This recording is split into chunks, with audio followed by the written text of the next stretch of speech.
सो hello दोस्तों, let's continue with our next chapter which name is molecular basis of inheritance, जिसमें आज हम short note revision के through इतने इम्पोर्टेंट और काफ़ी ज़्यादा बड़ा चैप्टर जो कि क्लास 12 का, इसको हम जल्दी ख़त्म कर देंगे। सबसे पहले हम बात करते हैं बैक्टीरियोफेज लैम्फाई 174 की, जिसके पास होता है 5386 बेस पेयर। वहीं अगर बैक्टीरियोफेज लैम्डा की बात करें तो उसके पास होते हैं 48502 बेस पेयर। इकोलाई के पास 4.6 इंटू में 10⁶ बेस पेयर होते हैं। वहीं अगर हम ह्यूमन डीएनए की बात करते हैं तो उसमें 3.3 इंटू में 10⁹ बेस पेयर देखने को मिलते हैं। अब ये 3.3 किस में है? उसके हैप्लॉइड कंटेंट में है, जबकि हमारा डीएनए क्या था? डिप्लॉइड कंटेंट होता है उसका, तो 2 से मल्टीप्लाई कर देंगे तो टोटल हो गया 6.6, है ना। स्ट्रक्चर ऑफ पॉलीन्यूक्लियोटाइड चेन, अब वो पॉलीन्यूक्लियोटाइड आया है, ठीक है। पॉलीन्यूक्लियोटाइड तो किससे मिलके बना होता है? ये न्यूक्लियोसाइड से मिलके बना होता है और फॉस्फेट ग्रुप इस पे ऐड होता है, इससे मिलके बना होता है। न्यूक्लियोसाइड में क्या आते हैं? न्यूक्लियोसाइड में आता है बेस और शुगर। जो बेस और शुगर इन दोनों से मिलके बना होता है न्यूक्लियोसाइड। बेस क्या है? 2 होते हैं, डबल रिंग का, सिंगल रिंग का। अगर डबल रिंग का है तो उसे प्यूरिन बोलेंगे, सिंगल रिंग वाले को हम पिरामिडीन बोलते हैं। वही शुगर की बात करते हैं, शुगर भी 2 हैं, आरएनए शुगर राइबोस की बनी होती है, डीएनए डीऑक्सी राइबोस की बनी होती है। फॉस्फेट ग्रुप न्यूक्लियोटाइड बनाता है PO4 3-। अब हम बात करते हैं यूरेसिल की, तो यूरेसिल देखने को मिलता है आरएनए में, जो कि थाइमिन की जगह होता है। एक नाइट्रोजनस बेस होता है linked, a nitrogenous base is linked to OH of primary carbon pentose sugar. जो शुगर के बीच में पूछ रहे हैं कौन सा लिंकेज देखने को मिलता है, तो वो देखने को मिलता है एन ग्लाइकोसिडिक लिंकेज, जो कि क्या बनाता है? न्यूक्लियोसाइड का फॉर्मेशन करता है। वैन ए फॉस्फेट ग्रुप, अगर फॉस्फेट ग्रुप भी ऐड हो जाएगा देन वो क्या बनाएगा? तो वो न्यूक्लियोटाइड बनाएगा। Phosphate group is linked by OH of 5th carbon. Phosphate group जुड़ता है OH ग्रुप से 5th कार्बन पे। वहीं एन ग्लाइकोसिडिक लिंकेज जो है वो OH के जुड़ा था प्राइमरी कार्बन पे, 1st कार्बन पे जुड़ता है एन ग्लाइकोसिडिक लिंकेज। और फॉस्फोडाइस्टर लिंकेज देखने को मिल रहा है OH के मतलब शुगर का जो OH वाला पार्ट उसके 5th कार्बन पे। कहने 2 nucleotide are linked through 3,5 phosphodiester linkage. The backbone of nucleotide chain is form due to sugar and phosphate. इसकी बैकबोन किसकी बनी होती है? शुगर और फॉस्फेट की बनी होती है। अगर मैं आरएनए की बात करती हूँ, RNA uracil is found at the place of thymine. RNA में क्या होता है? थाइमिन की जगह यूरेसिल देखने को मिलता है। थाइमिन का दूसरा नाम क्या है? 5-मेथाइल यूरेसिल है, यानी कि another chemical name of the thymine. In additional OH group present, जो OH ग्रुप प्रेजेंट होता है आरएनए में, वो second position of the ribose पे देखने को मिलता है। डीएनए की बात करते हैं, एसिडिक सब्सटेंस है। इन न्यूक्लियस वाज फर्स्ट, न्यूक्लियस में डीएनए को सबसे पहले किसने देखा था? वो फ्रेडरिक मिशन ने देखा था 1869 में। इन न्यूक्लियस वाज फर्स्ट आइडेंटिफाइड, सबसे पहले किसने आइडेंटिफाइड किया था? फ्रेडरिक मिशन ने किया था, 1869 में किया था, नाम दिया था उसको न्यूक्लिन। वहीं structure of DNA remain elusive for a very long period. उसका स्ट्रक्चर किसने बताया था? वॉटसन एंड क्रिक ने बताया था। एक्सरे डिफ्रेक्शन डाटा किसने दिया था? विल्कन एंड फ्रैंकलिन। इस चैप्टर में इतने ज़्यादा साइंटिस्ट हैं कि बस आप लर्न कर लो, वहीं से क्वेश्चन बन जाएंगे। साइंटिस्ट से बहुत क्वेश्चन बनते हैं। तो डबल हेलिकल मॉडल जो मतलब एक्सरे डिफ्रेक्शन डाटा किसने दिया था? विल्कन एंड फ्रैंकलिन ने दिया था। अब बता रहे हैं कि साइलेंट फीचर क्या है double helical structure of DNA के। फीचर क्या होने चाहिए? तो सबसे पहले made up of 2 polynucleotide chain, 2 chain देखने को मिलनी चाहिए उसमें। The 2 chain have anti parallel polarity, मतलब एक होगी 5 से 3 में और दूसरी होगी 3 से 5 वाले में। Base in 2 strand are paired with hydrogen base. जो इसके बेस होते हैं जैसे कि एडेनिन और गुआनिन, थाइमिडीन, ये सब बेस जो है हाइड्रोजन से जुड़े होने चाहिए। एडेनिन थाइमिन से जुड़ता है 2 हाइड्रोजन बॉन्ड के थ्रू, और वहीं गुआनिन साइटोसिन से जुड़ता है 3 हाइड्रोजन बॉन्ड के थ्रू। The 2 chain are called in a right handed fashion. Pitch कितनी होनी चाहिए इसकी? 3.4 नैनोमीटर होनी चाहिए। दे आर रफली 10 base pair in each turn. एक टन में जो हमारा ये डीएनए है, इसका जो 1 टन है, ये इसमें कितने बेस पेयर देखने को मिलते हैं? 10 बेस पेयर देखने को मिलते हैं। यही कहा जा रहा है कि distance between A base pair is, जो इसके 10 बेस पेयर हैं और उनका जो डिस्टेंस बोला जा रहा है वो होता है 0.34 नैनोमीटर। फ्रांसिस क्रिक ने दिया था सेंट्रल डॉगमा। ये पूछा जाता है सेंट्रल डॉगमा किसने दिया था? फ्रांसिस क्रिक ने दिया था। होता क्या है? डीएनए से आरएनए का बनना, आरएनए से प्रोटीन का बनना, इज कॉल्ड सेंट्रल डॉगमा। अब इसी का जिक्र करेंगे हम। डीएनए से डीएनए का बनना इज कॉल्ड रेप्लिकेशन, डीएनए से एमआरएनए का बनना इज कॉल्ड ट्रांसक्रिप्शन, एमआरएनए से प्रोटीन का बनना is called translation. Packaging of DNA helix. DNA helix की अब हम पैकेजिंग की बात करते हैं, कैसे होती है उसकी पैकेजिंग के लिए। तो DNA helix is typically mammalian cell. Mammalian cell में जो डीएनए की लेंथ होती है वो होती है 2.2 मीटर। देख लो कितना लंबा है, 2.2 मीटर उसकी लेंथ है। और उसके उस पर बेस पर कितने होते हैं 6.6 सेंटीमीटर 9 बेस पर देखने को मिलते हैं। इन प्रोकैरियोट, अगर मैं प्रोकैरियोट की बात करती हूँ, लाइक ई कोलाई, जो ई कोलाई होता है डोंट हैव डिफाइंड न्यूक्लियस, उसका अपना खुद का न्यूक्लियस नहीं है, क्योंकि प्रोकैरियोट में न्यूक्लियस होता ही नहीं है। तो वहाँ पे डीएनए कहाँ होगा, क्या वो ऐसी स्केटर्ड ऐसे पड़ा रहेगा, नहीं, वहाँ स्केटर्ड नहीं होता है, वहाँ पे पॉजिटिव चार्ज उसको कंटेन करता है, विच नेम इज न्यूक्लियोइड। तो न्यूक्लियोइड किस में देखने को मिलेगा, प्रोकैरियोट में, न्यूक्लियोइड में डीएनए देखने को मिलता है। वही अगर मैं बात करती हूँ किसकी, यूकैरियोट की, there is a set of positively charge protein, उसमें भी एक पॉजिटिवली चार्ज प्रोटीन होता है, बट उसका नाम क्या होता है, हिस्टोन प्रोटीन बोलते हैं उसको, यानी कि organise to form 8 molecule unit, 8 unit का बना होता है। ये इसमें कौन सा एंजाइम देखने को मिलता है, लाइसिन एंड आर्जिनिन देखने को मिलता है। और ये पॉजिटिव चार्ज को कैरी करता है। वही डीएनए पे क्या होता है, डीएनए पे तो नेगेटिव चार्ज होता है, और पॉजिटिव चार्ज ऑक्टोमर जो हिस्टोन का बना हुआ है वो हमें मिल गया। अब ये दोनों जो है कंबाइन होकर क्या बनाएंगे, इस कंडीशन को हम बोलेंगे nucleosome. Nucleosome 200 base pair of DNA helix के बनाता है। अब इसी की रिपीटिंग सीक्वेंस, मतलब एक माला लाइक स्ट्रक्चर बनेगा, आपको एनसीईआरटी की में देखा होगा बुक में, एक माला लाइक स्ट्रक्चर बन जाता है, विच इज कॉल्ड क्रोमेटिन। इसी को हम क्रोमेटिन कहते हैं। अब यही क्रोमेटिन किस में देखने को मिलता है, यही क्रोमेटिन ही तो देखने को मिलता है न्यूक्लियस में, यूकैरियोट्स के, यही तो होता है वो क्रोमेटिन। अब क्रोमेटिन उन्होंने कहा दो टाइप के होते हैं, एक होता है लूजली पैक्ड क्रोमेटिन, दूसरा होता है डेंसली पैक्ड। जो लूजली पैक्ड क्रोमेटिन होता है वो उसकी स्ट्रेंथ कैसी होती है, लाइट होती है, उसको हम यूक्रोमेटिन बोले थे। जो लूजली पैक्ड है उसको हम यूक्रोमेटिन बोलेंगे, लाइट स्ट्रेंथ है, ट्रांसक्रिप्शनली एक्टिव क्रोमोसोम होता है। डेंसली वाला डार्क स्ट्रेंथ होती है, हेटेरोक्रोमेटिन होता है, और ये इनएक्टिव देखने को मिलता है। अब बात आ रही है सर्च फॉर जेनेटिक मटेरियल, इसकी सर्च किसने की थी, अब ये पता करवाएंगे। तो सबसे पहले आता है इसमें ट्रांसफॉर्मिंग प्रिंसिपल। ट्रांसफॉर्मिंग प्रिंसिपल किसने दिया था, ग्रिफ्थ ने दिया था, 1928 में दिया था। किस पे काम किया था, स्ट्रेप्टोकोकस न्यूमोनिया पे काम किया था। दो स्ट्रैंड थी, आर और एस। क्या आर वाली वायरलेंट थी, नहीं, उससे कोई इफेक्ट नहीं पड़ा था। एस वाली चूहे मर रहे थे, ये वायरुलेंट थी। क्या biochemical characterisation of the transforming principle, इसका करेक्टराइजेशन किसने दिया था, एवरी, मैकलॉड एंड मैकार्टी ने दिया था। जेनेटिकली मटेरियल वाज प्रोटीन, उन्होंने कहा कि जेनेटिक मटेरियल जो है प्रोटीन भी हो सकता है, पर मेनली उन्होंने कहा था, ऐसा अंदाजा सा लगाया था उन्होंने कि डीएनए ही जेनेटिक मटेरियल है, पर उसका कोई प्रूफ नहीं था इनके पास। तो फिर प्रूफ किसने दिया इसका, तो अब हम बात करेंगे इसका प्रूफ किसने दिया। The genetic material is DNA, इसका इक्विवेलेंट प्रूफ दिया था हर्शे एंड चेस ने। ये बहुत ज़्यादा बार पूछा जा चुका है, इसके इक्विवेलेंट प्रूफ किस साइंटिस्ट ने दिया था, हर्शे एंड चेस ने दिया था, 1952 में दिया था। Worked with virus that infect bacteria, जो वायरस अगर बैक्टीरिया के साथ काम करता है तो उस कंडीशन को बोलते हैं, उसको बोलते हैं बैक्टीरियोफेज।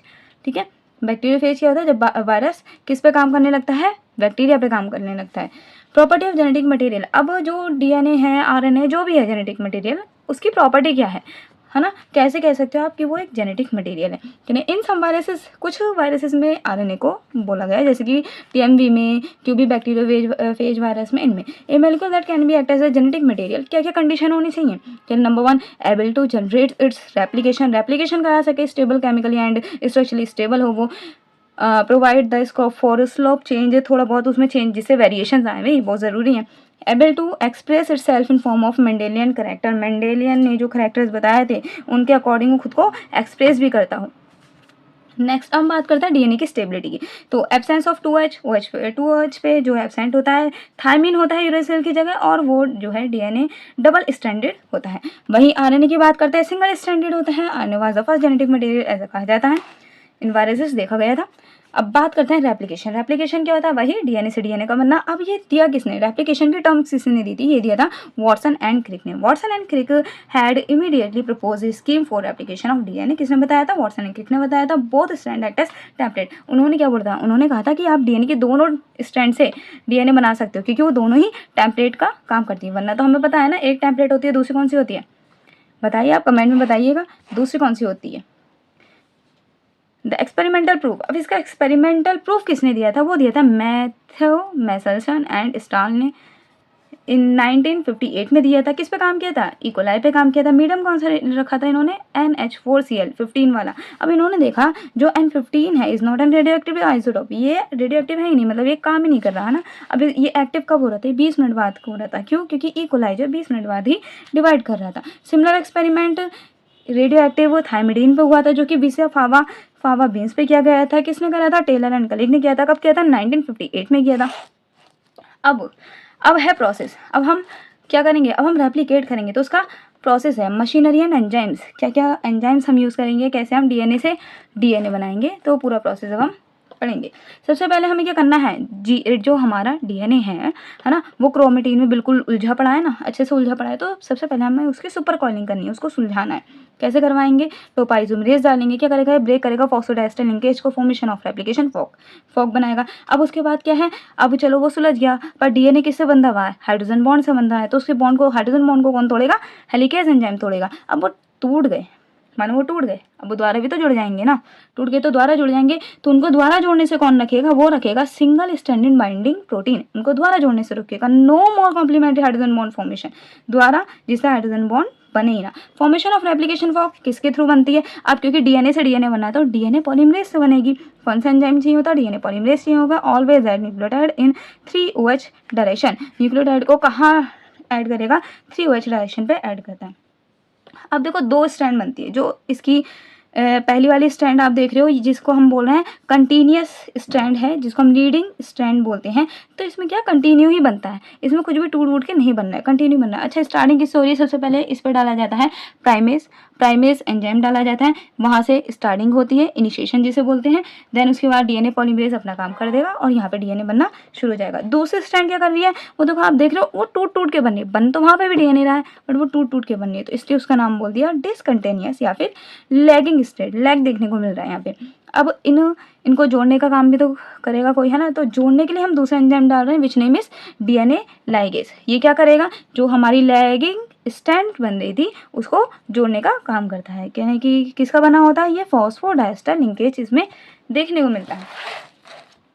अब हमने पढ़ लिया रेप्लिकेशन क्या होता है, अच्छे से पढ़ लिया हमने रेप्लिकेशन क्या था। अब हम पढ़ेंगे ट्रांसक्रिप्शन। क्या? डीएनए से आरएनए का बना, विच इज कॉल्ड ट्रांसक्रिप्शन। सबसे पहले देखते हैं क्या क्या होता है। ट्रांसक्रिप्शन यूनिट की बात करते हैं।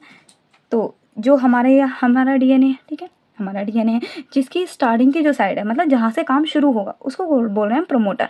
ये बीच वाले को हम बोल रहे हैं स्ट्रक्चरल जीन। देन जहाँ पे काम खत्म होगा उसको हम बोल रहे हैं टर्मिनेटर। यहाँ तक हमने पढ़ लिया। ट्रांसक्रिप्शन, जो हमारी ट्रांसक्रिप्शन की यूनिट है, उसमें एक प्रमोटर होता है, एक स्ट्रक्चरल जीन होता है, और क्या होता है? टर्मिनेटर देखने को मिलता है। अब हम बात करते हैं प्रमोटर क्या होता है। लोकेटेड टुवर्ड्स फिफ्थ एंड पे देखने को मिलता है। फिफ्थ एंड है कहने कि DNA sequence that provide binding site of RNA polymerase. यहाँ पे क्या हो रहा है? डीएनए से आरएनए बनना है, तो डीएनए पे DNA dependent RNA polymerase enzyme देखने को मिलता है। तो ये भी आपको याद रहेगा कौन सा एंजाइम है। टर्मिनेटर क्या होता है? लोकेटेड होता है कहाँ पे? थर्ड एंड पे होता है, down stream of coding strand. अच्छा हाँ, स्ट्रैंड पे बता दें, डीएनए की जो ऊपर वाली स्ट्रैंड है उसका नाम क्या है? टेम्पलेट स्ट्रैंड है, मतलब यहाँ से आरएनए बनेगा। वहीं अगर कोडिंग स्ट्रैंड से आरएनए बन जाता है तो पता क्या होगा? 2 कॉपी बन जाएगा। कोडिंग बिल्कुल कोड करता हुआ बनेगा। वही लिखा है कि कोड सेम एज आरएनए। जो यहाँ से अगर बनेगा बिल्कुल सेम बन जाएगा, बस क्या होगा? थाइमिन की जगह क्या आ जाएगा? यूरेसिल आ जाएगा, क्योंकि आरएनए में यूरेसिल देखने को मिलता है। ये वाली चीज़ है। टर्मिनेटर क्या था? Located towards third and down stream of the coding strand and it usually define the end of the process of transcription. And को बताता है, ठीक है। नेक्स्ट अब हम बात करते हैं transcription unit and the gene. अब हम जीन की बात करते हैं। जीन क्या होता है? जीन तो वही मेन चीज़ है ना, जीन ही तो वेरिएशन से आ रहा है। तो gene is defined as the functional unit of inheritance की जो फंक्शनल मेन यूनिट है वही जीन कहलाती है। तो सिस्ट्रॉन क्या होता है भाई? Cistron sequence of DNA coding for a polypeptide. DNA जो है पॉलीपेप्टाइड को कैसे कोड करता है उसका सीक्वेंस क्या कहलाता है? सिस्ट्रॉन कहलाता है। 2 होते हैं, मोनोसिस्टोनी पॉलीसिस्टोनी। मोनोसिस्टोनी यूकेरियोट्स में देखने को मिलती है। इंटरप्टेड कोडिंग सीक्वेंस होता है, जीन स्प्लिट कर जाता है। पॉलीसिस्टोनी जो है प्रोकैरियोट्स और बैक्टीरिया में देखने को मिलती है। अब ठीक है, अब हमारा जो है यूकेरियोट्स की बात करते हैं। ये तो हमने पढ़ लिया। अब मान के चलो प्रोकैरियोट्स में तो बन गया, अब क्या होगा ना, यूकैरियोट्स में थोड़ा लंबा प्रोसेस है आरएनए के बनने का। उसमें क्या होता है, उसमें एक्सॉन और इंट्रॉन में देखने को मिलते हैं। एक्सॉन क्या होती है, दो sequence that appear in mature और प्रोसेस्ड आरएनए, जो मैच्योर आरएनए में देखने को मिलेंगे उन्हें एक्सॉन बोलेंगे। इंट्रॉन जो होते हैं उन्हें रिमूव कर दिया जाता है। ये स्टार्टिंग में देखने को मिलते हैं, जब आरएनए स्टार्टिंग में बना होता है देखने को मिलते हैं, बाद में जब वो मैच्योर हो रहा होता है देन वो उसमें नहीं देखने को मिलते। इसी को क्या कहते हैं, और intervening sequence do not appear at the mature RNA में नहीं देखने को मिलते। अब बनाते हैं हम क्या, जैसे हमने डीएनए बनाया था वैसे ही अब हम बनाते हैं क्या, आरएनए। ठीक है, अब हम क्या करेंगे, ट्रांसक्रिप्शन करेंगे। ये हम ट्रांसक्रिप्शन किस में कर रहे हैं, ये हम कर रहे हैं प्रोकैरियोट्स में। ट्रांसक्रिप्शन हमें कहाँ देखने को मिल रहा है, ट्रांसक्रिप्शन इन प्रोकैरियोट्स में हमें देखने को मिल रहा है। सबसे पहले हम प्रोकैरियोट्स पढ़ेंगे, देन हम वहीं यूकैरियोट्स पे आ जाएंगे। तो प्रोकैरियोट्स में क्या हो रहा है, हमें पता है कि इन बैक्टीरिया 3 आरएनए देखने को मिलते हैं। सबसे पहले होता है मैसेंजर आरएनए, जिसका काम क्या है, प्रोवाइड द टेम्पलेट प्रोवाइड कराएगा। दूसरा होता है ट्रांसफर आरएनए, ये ब्रिंग करेगा amino acid and read the genetic code, amino acid को लेकर जाएगा ना। और राइबोसोमल आरएनए का काम क्या है, play structural and catalytic role during the translation, structural role का काम करेगा। मेन क्या है, मैसेंजर आरएनए जो कि टेम्पलेट बनाने का काम करता है। ठीक है, यूज एंजाइम कौन सा यूज कर रहे हैं, डीएनए से आरएनए बना है तो डीएनए पे डिपेंड है, आरएनए पॉलीमरेज एंजाइम है that catalyse the transcription of all type of the RNA in bacteria में देखने को मिल रहा है। सबसे पहला प्रोसेस क्या है, इनिशिएशन होगा, देन उसके बाद क्या होगा, इलोंगेशन होगा, देन क्या होगा, टर्मिनेशन होगा। वही इनिशिएशन मतलब स्टार्ट होना, इलोंगेट मतलब अब वो लंबा होगा, टर्मिनेट मतलब अब वो अलग हो जाएगा। इनिशिएशन में क्या हो रहा है, RNA polymerase binding to promoter, जो हमारा आरएनए पॉलीमरेज है, जो हमारा आरएनए पॉलीमरेज एंजाइम है उस पर कौन सा फैक्टर देखने को मिलता है, सिग्मा फैक्टर देखने को मिलता है। ये बाइंड करेगा किससे, प्रमोटर से, जो इनिशिएशन कराता है प्रमोटर से बाइंड करेगा। Use nucleoside triphosphate as a substrate, nucleoside triphosphate को वो यूज़ करेगा। देन इलोंगेशन में क्या होगा, वो लंबा होता जाएगा। टर्मिनेटर में क्या होगा, वो अलग हट जाएगा और आरएनए बन जाएगा। लेकिन टर्मिनेशन, जब वो टर्मिनेशन का प्रोसेस हो रहा होगा तो वो सिग्मा फैक्टर नहीं होगा, सिग्मा फैक्टर था जब वो इनिशिएशन में था, जब वो टर्मिनेशन में आएगा तो वो रो फैक्टर कहलाएगा। यही था बैक्टीरिया प्रोकैरियोट का। अब हम बात करते हैं किसकी, यूकैरियोट्स में कैसे देखने को मिलता है। तो अगर हम बात करते हैं यूकैरियोट्स की, इन यूकैरियोट्स सबसे पहले तो कह रहे हैं कि 3 आरएनए पॉलीमरेज देखने को मिलते हैं। यहाँ से इतना धड़ाधड़ क्वेश्चन बनते हैं, यहाँ से तो बहुत बनता है कि RNA polymerase 1, RNA polymerase 2, RNA polymerase 3, ये किस किस को कोड करते हैं। तो आरएनए पॉलीमरेज 1 है किसके लिए, फॉर आरएनए, सेकंड होता है एमआरएनए के लिए, थर्ड होता है टीआरएनए के लिए, 5 स्ट्रैंड आरएनए, एसएनआरएनए। इसकी ट्रिक भी है, रुखो मेरी टीना, फर्स्ट वाला आरएनए, सेकंड वाला मेरी से हो गया एमआरएनए और थर्ड वाला टीआरएनए। अब इसका प्रोसेस देख लेते हैं। यूकैरियोट्स में क्या है, वही प्रोसेस था, आरएनए बन गया वही वो जो प्रोकैरियोट्स का था, बस इसका थोड़ा सा एक्स्ट्रा प्रोसेस ये है कि इसमें जो आरएनए बनता है ना, इसमें 2 चीज़ें देखने को मिलती हैं। एक तो एक्सोन वाला, एक तो एक्सोन होता है, ये जो मैंने ब्लैक से दिखाया वो है इंट्रॉन। इस इंट्रॉन को हटाना पड़ता है, तो उसको हटाने का प्रोसेस क्या है, कहना कि primary transcript contain both exon and intron. जो प्राइमरी आरएनए बना है तो उस पर दोनों देखने को मिलेंगे। आर नॉन फंक्शनल प्रोसेस, ये नॉन फंक्शनल है, मतलब अभी आरएनए फंक्शनल नहीं है, एक्टिव नहीं है भाई। तो अब इसको हटाना, मुझे इंट्रॉन को हटाना है, तो इंट्रॉन को हटाऊंगी तो उसको बोलेंगे स्प्लाइसिंग, इस प्रोसेस को हम बोलेंगे splicing. Intron removed and exon join, exon जो है एक दूसरे से जॉइन होंगे और इंट्रॉन रिमूव होंगे। पहला प्रोसेस हो गया उसको एक्टिव करने का। सेकंड क्या है, कह रहे कि जो एचएनआरएनए, जिसका एमआरएनए भी बोलते हैं, अंडर को एडिशनल प्रोसेस कॉल्ड कैपिंग और टेलिंग भी होगी। अब कैपिंग क्या होती है, कैपिंग होती है उसकी, जो हमारा एमआरएनए था उसके 5th एंड से मिथाइल ग्वानोसिन का जुड़ जाना, मिथाइल ग्वानोसिन ट्राइफॉस्फेट का जुड़ जाना 5th एंड से, इस कॉल्ड कैपिंग। वही थर्ड टेम्पलेट से उसके जो थर्ड एंड है उससे एडिनाइलेट एंजाइम का जुड़ जाना जो है वो टेलिंग कहलाता है। इजी था, है ना। सबसे पहले क्या हुआ, स्प्लाइसिंग, उसको एक्टिव करने के स्प्लाइसिंग हुआ, कैपिंग हुई एंड देन टेलिंग हुआ।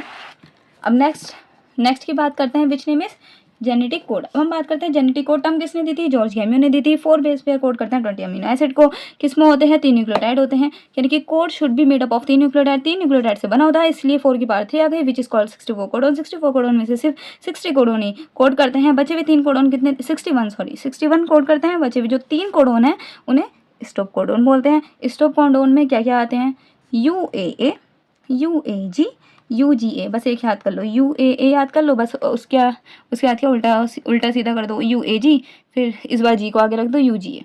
लन हो जाएगा आपको। ये 3 क्या है, स्टॉप कोडोन है।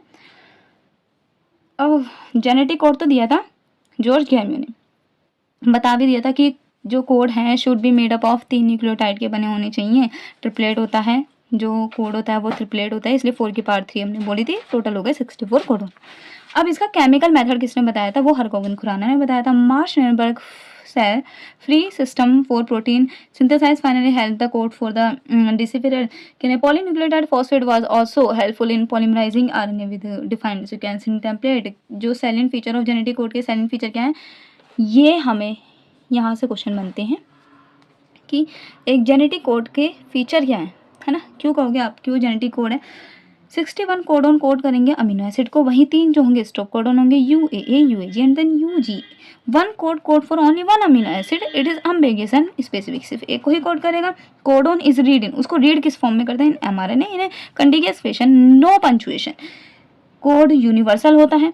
यू पूछा जाता है, यू ये एनसीईआरटी में भी दिया है, किसको कोड करता है, कोड फॉर फिनाइलएलानिन, फिनाइलएलानिन को कोड करता है। AUG क्या हो, इनिशिएशन कोडोन है, स्टार्टिंग करा रहा है, इसके 12 फंक्शन है, वही बताया।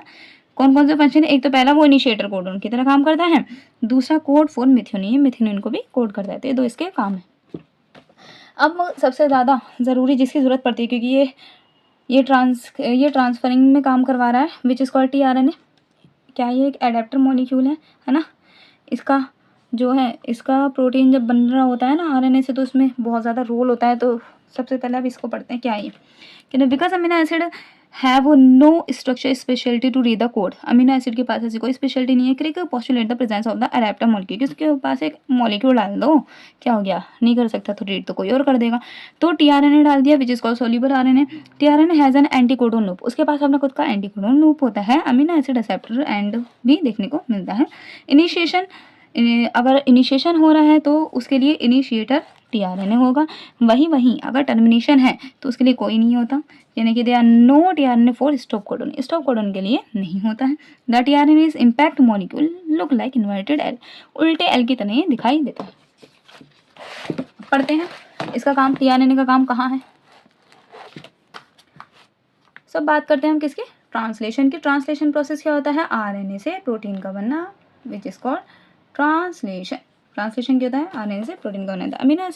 अमीनो एसिड एक दूसरे से जुड़े होते हैं किस बॉन्ड के थ्रू, एंड ये आया है नीट में क्वेश्चन, PYQ में आया है, किसके थ्रू जुड़ते हैं, पेप्टाइड बॉन्ड के थ्रू जुड़ते हैं। Process of polymerisation of amino acid to form polypeptide, ये थ्योरी हम बाद में पढ़ेंगे, पहले हम देखते हैं काम क्या है इसका, फंक्शनिंग। देखो क्या हुआ, अमीनो एसिड है हमारा, तो इसको पहले एक्टिव करना पड़ेगा, है ना। एक्टिव होगा एनर्जी से, एनर्जी देगा कौन, ATP से एनर्जी मिली। अब ये क्या हो गया, एक्टिव हो गया, और इसने क्या बना लिया, इसको हम बोलेंगे कि इसमें अमीनो एसाइलेशन हो गया, है ना। अमीनो एसाइलेटेड हो गया, ये एक्टिव हो गया। अब ये वाला जो अमीनो एसाइलेटेड अमीनो एसिड है, ये अब जुड़ेगा किससे, tRNA से। ये है, ऐसे दिखता है tRNA कुछ, आप NCERT खोलना, आपको डायग्राम दिख जाएगा। तो इससे ये अटैच्ड हो गया, जो हमारा एक्टिवेटेड अमीनो एसिड था इससे अटैच हो गया। इस प्रोसेस को क्या कहेंगे, जब वो इससे अटैच होता है, इसको बोलेंगे चार्जिंग ऑफ tRNA। क्यों, क्योंकि इसने अमीनो एसिड ने tRNA को चार्ज कर दिया, अब वो चार्ज हो गया। अब वो किस पे काम करेगा, अब वो प्रोटीन को बनाने पे काम करेगा, है ना। अब वो उसकी जो एंटीकोडोन लूप है वो हेल्प करेंगे राइबोसोम को जोड़ने में। क्या होगा, अब हमने एक mRNA लिया, क्योंकि RNA से प्रोटीन बनना है ना, तो हमने एक mRNA लिया, ठीक है। उस पर हमने ऐड कर दिया किसको, राइबोसोम को हमने ऐड कर दिया। राइबोसोम को ऐड करने से हमारे पास क्या होगा, हमारे पास प्रोटीन देखने को मिल जाएगा, जिससे क्या होगा, जो पेप्टाइड बॉन्ड है उनका फॉर्मेशन होगा। और पेप्टाइड बॉन्ड तो आपको पता है किस में देखने को मिलता है, प्रोटीन में, जिससे प्रोटीन का फॉर्मेशन हो जाएगा। तो ये तो था इसका प्रोसेस, आई होप आपको समझ में आया। अब इसकी थ्योरी पढ़ते हो, थ्योरी ये कह रही है, थ्योरी भी यही कह रही है, amino acid active by ATP। Amino acid को सबसे पहले ATP ने एक्टिव किया and linked to their cognate tRNA। Active होने के बाद वो tRNA से ऐड हो गया, which is called charging of tRNA, या फिर इसको अमीनो एसाइलेशन ऑफ tRNA बोल देते हैं। सेकंड में क्या होगा, seller factory responsible for the synthesis protein. Seller factory कौन है, वो राइबोसोम है। स्ट्रक्चरल RNA देखने को मिलता है, 80 डिफरेंट प्रोटीन उस पे हैं। अब राइबोसोम के पास 80 डिफरेंट प्रोटीन है, तो साफ सी बात है वही प्रोटीन को फॉर्मेशन करवाने में हेल्प करवाएगा। आल्सो एक्ट एज कैटलिस्ट की तरह भी वो काम करता है। अब इसकी इनएक्टिव साइट है राइबोसोम की कि नहीं 2 सब यूनिट्स ऑफ राइबोसोम, 2 सब यूनिट इसकी देखने को मिलती है। एक होती है लार्ज जिसे हम पी बोलते हैं, पी यूनिट, और दूसरी होती है स्मॉल सब यूनिट जिसे हम ए भी बोल देते हैं। कह रहे हैं an mRNA also has some additional sequence. अब इसका mRNA का रोल है इसमें एडिशनल सीक्वेंस, कहने दैट आर नॉट ट्रांसलेटेड, ये ट्रांसलेटेड नहीं होता and are refer to as untranslated sequence. हमने mRNA का हमने कौन सा सीक्वेंस लिया, हम इसका वो वाला सीक्वेंस लेंगे जहाँ वो ट्रांसलेटेड नहीं है, मतलब ट्रांसलेशन ना कराए, हमने उसका वाला एरिया लिया। अब उस एरिया को हमने क्या बोल दिया, यूटीआर बोल दिया। यूटीआर प्रेजेंट होता है एट बोथ एंड। अटैचमेंट, अब उससे अटैचमेंट होगा इसकी यूटीआर वाले अमीन, जो हमारा mRNA था उसके यूटीआर वाले रीजन से अटैच होगा क्या, राइबोसोम विद mRNA। कहने उसके बाद क्या होगा, पेप्टाइड बॉन्ड बनेंगे, पेप्टाइड बॉन्ड बनेंगे जो कि अमीनो एसिड का फॉर्मेशन कराएंगे। At the end release factor, जो लास्ट का फैक्टर होता है, बाइंड करेगा स्टॉप कोडन से। Don't have TRN, stop codon पे तो टीआरएन होता नहीं, अभी हमने पीछे पढ़ा। यहाँ पे ट्रांसलेशन स्टॉप हो जाएगा एंड देन प्रोटीन बन जाएगा। ये प्रोसेस था प्रोटीन के बनने का।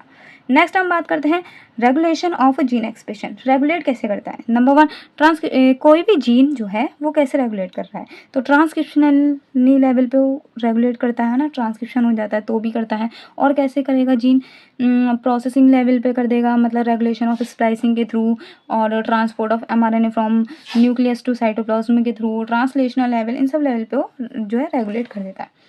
अब भाई आपको ही पता है ये जो क्या है जीन है, इनसे बहुत ज़्यादा क्वेश्चन आते हैं, जया ZYA से, है ना, बहुत ज़्यादा ही नीट में कई बार इससे क्वेश्चंस पूछे जाते हैं। चैप्टर में ऐसा है, इससे बहुत ज़्यादा भर के क्वेश्चन आते हैं। ऑपरेंट की बात करते हैं, क्या होता है, लैक्टोज के प्रेजेंट में होता है बैक्टीरिया।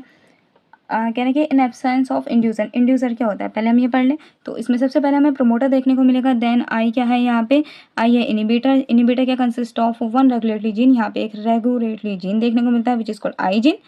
आई जीन देखने को मिलता है, क्या रेगुलेटरी जीन है, फॉर्म करेगा रिप्रेसर mRNA। मतलब क्या होगा, हमारा रिप्रेसर mRNA आएगा, इस आई जीन से बाइंड करेगा एंड देन ऑपरेटर से होता हुआ जाएगा, और ये जो ZY है इन तीनों जीनों को क्या कर देगा, स्टॉप कर देगा, जिसकी वजह से कोई एंजाइम नहीं बनाएंगे। वहीं अगर मेरे पास क्या है, इंड्यूसर प्रेजेंट है, तो इंड्यूसर प्रेजेंट है तो रोक देगा इसको, रिप्रेसर जीन को, जो रिप्रेसर mRNA है उसको इनिबिटर से बाइंड करने से रोक देगा, जिसकी वजह से क्या होगा, ये कोड करेंगे, Z बनाएगा बीटा गैलेक्टोसिडेज को, Y बनाएगा पॉमिएज को, और A बनाएगा ट्रांसएसिटाइलेज को। बीटा गैलेक्टोसिडेज क्या कर रहा है, primary responsible for hydrolysis of disaccharide. Permease क्या कर रहा है, high permeability of cell to beta galactoside, और A जीन कोड करता है किसको, ट्रांसएसिटाइलेज को। ये था हमारा प्रोसेस, इतना ही था। अब हम बात करते हैं किसकी, human genome project. Human genome project क्या होता है, गोल है इसका 20,000 से लेकर 25,000 जीन को आइडेंटिफाई करना, determine sequence of 3 billion chemical को। 13 साल का प्रोजेक्ट था। मेथोडोलॉजी क्या थी, 2 मेजर अप्रोच थे इसके। एक था EST एक्सप्रेस सीक्वेंस टैग, इसका काम क्या था, आइडेंटिफाई ऑल जीन जो कोड करते हो किसको, RNA को कोड करते हो। वही सीक्वेंस एनोटेशन में क्या था, सीक्वेंस करना किसको, पूरे जीनोम को सीक्वेंस कर देना। क्या था, fragment were sequencing using automated DNA sequence is called. ये किसने दी थी हमें, फ्रेडरिक सिंगर ने दी थी। पॉलीमराइजेशन क्या होता है, वेरिएशन हो जाना एट जेनेटिक लेवल पे, arise due to mutation, mutation के थ्रू ही पॉलीमराइजेशन देखने को मिलती है। So chapter is finish now, I think chapter खत्म है। आई होप हमने सारी डिटेल, सारी इन्फॉर्मेशन हमने NCERT की ली हो, और अगर कुछ रह गई है तो हम NCERT हाईलाइट भी कर लेंगे। वैसे हमने सब कुछ कवर कर लिया। अच्छा, DNA फिंगरप्रिंटिंग क्या होती है, आपको पता है, DNA को एक्सट्रैक्ट किया जाएगा, देन उसको उससे कट करके उससे रिस्ट्रिक्शन एंजाइम से कट कर दिया जाएगा, उसके छोटे छोटे पीस किए जाएंगे, इलेक्ट्रोफोरेसिस कराया जाएगा, देन उसको ब्लोटिंग एंड प्रोब हाइब्रिडाइज किया जाएगा, एंड देन एनालिसिस किया जाएगा ऑफ बाइंडिंग पैटर्न्स देखे जाएंगे, देन इसी को हम DNA फिंगरप्रिंटिंग, मतलब पूरा प्रोसेस नहीं पता और कुछ नहीं है। ये ऐसे तो आप पढ़ लेना, ये तो छोटी मोटी डिटेल्स थी, उनको आप एक बार देखो, एक बार तो NCERT आपको पढ़नी पड़ेगी। मैंने अपनी तरफ से पूरी कोशिश की। आई होप आपको ये बहुत ज़्यादा हेल्पफुल रही होगी आपके लिए वीडियो। तो मिलते हैं अगले दिन किसी नेक्स्ट वीडियो के साथ। तब तक के लिए आप हमारे चैनल को सब्सक्राइब कर लीजिएगा, और वीडियो पसंद आए तो उसको शेयर कीजिएगा, बहुत ज़्यादा लाइक कीजिएगा, एंड तब तक के लिए बाय बाय।